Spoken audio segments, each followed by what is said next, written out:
say that all nations need some such conception and ideal. If they do not have it, or if it becomes obscure and obsolete, then that nation is in danger. Our own Indonesian history shows that clearly, and so indeed does the history of the whole world. We call this something Pancasila. Pancasila, or the 5 pillars of our state.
Colonialism and imperialism.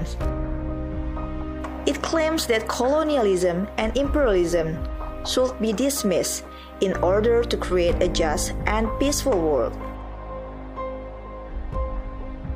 Fourth, restructuring the organization of the UN. The restructuration of the organization is to create the UN to be more fair and to give more chance to the newly independent countries to involve in reducing the world tension.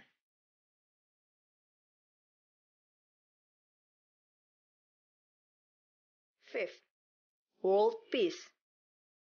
through UN resolutions that represent the involvement of Ghana, Yugoslavia, India, and United Emirates Arab that specifically call out the USA and Soviet Union to reconcile and compromise politically to each other as a solution to the world peace. 6. Alternative ideology. It proposed the spirit record in the 5 principles and ideology of Pancasila, which Sukarno asserted that they held the universal and international values. In his speech, Sukarno confidently explained, one by one, the meaning and interpretation of Pancasila, and he proudly stated for the first time that he offered Pancasila as the alternative ideology to be inserted in the UN Charter, and it should be put as the foundation for the organization of the UN.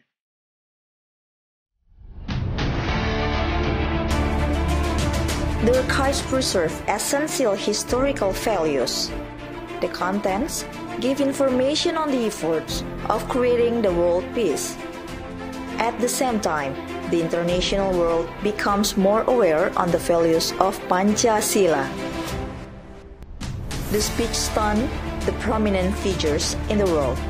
Most of them were the leaders from the newly independent nations in Africa, Asia, and Latin America. These nations gained their freedom from the decolonization process. Pancasila was set from scattered heritage in the archipelago. Pancasila penetrated the hearts of the prominent figures in the world. We seek to build a better world.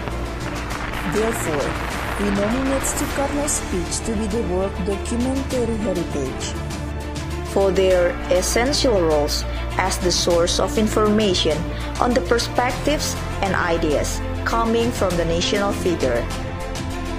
Texts of Sukarno's speech preserve significant history of the world for the present and future generations.